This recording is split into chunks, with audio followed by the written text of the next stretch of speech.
Question I often get is, how long should I try to focus?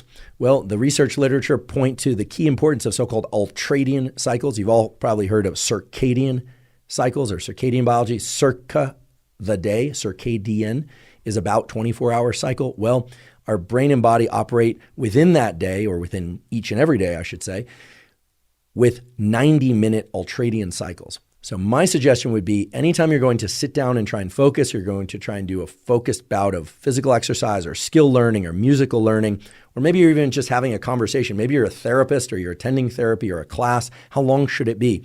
And the ideal duration is about 90 minutes. Not exactly 90 minutes, but we can reliably say 90 minutes or less. Okay, it doesn't have to be the full 90 minutes, but trying to push yourself to be able to drop into 2 hours of focus or 3 hours of focus while possible is not really in line with what we know about the underlying biology. Everything from our sleep states, or the different stages of sleep, and our waking states is divided into these 90-minute cycles, or so-called ultradian cycles. So what I like to do is set a timer for 90 minutes.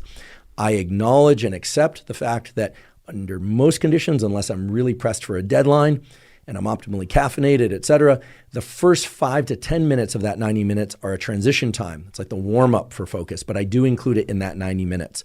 And then I really try and drop into doing focused mental work or learning of some sort. Again, this could be physical as well, motor skill learning, or I think we're running or lifting weights, etc., and really try and drop into that across the full 90 minutes, again, accepting the fact, okay? It's not just an idea, the fact that occasionally our focus will flicker.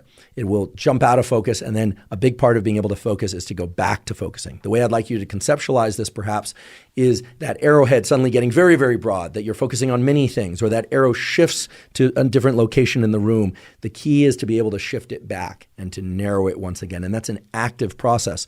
So much so that it requires a lot of metabolic energy. Your brain is the chief consumer of metabolic energy. The calories that you consume is so-called basal metabolic rate. Most of that isn't related to movement or heartbeat or breathing. It's related to brain function. Your brain is a glutton with respect to caloric need.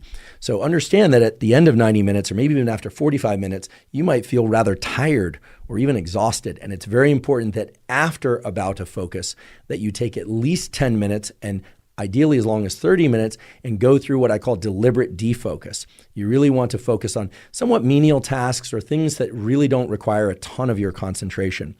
This is starting to become a little bit of a movement out there in the kind of pop psychology and optimization world, this idea of not looking at your phone as you walk down the hall to the bathroom, certainly not looking at your phone in the bathroom. And I should mention, by the way, this is a particular annoyance of mine. Have you noticed that wait times for restrooms in public places has increased substantially in the last 10 years.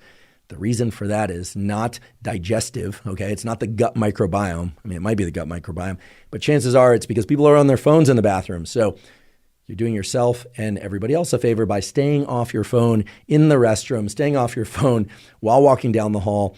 Try and give yourself some time to deliberately decompress, to let your mental states idle, to not be focused on any one thing. That period of idling is essential for your ability to focus, much in the same way that rest between sets of resistance training or rest between exercise is vital to being able to focus and perform during the actual sets or during the actual bouts of running or cycling or whatever your particular form of exercise might be.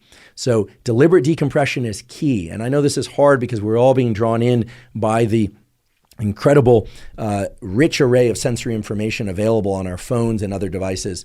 But I can't emphasize this enough. Our ability to focus is not just related to what happens during the entry and movement through those focus bouts, but after those focus bouts, we really need to deliberately decompress. And of course, the ultimate decompress, the time in which we are not directing our thinking and our action, is during sleep. And so it's no wonder, or I should say it holds together logically, that that deep, long-lasting duration of not controlling where our mind is at is in fact the ultimate form of restoration, even if we have very intense dreams. So take that period after each 90-minute or less focus bout, right? Remember, those focus bouts don't have to be full 90 minutes. Let's say you do 45 minutes of work.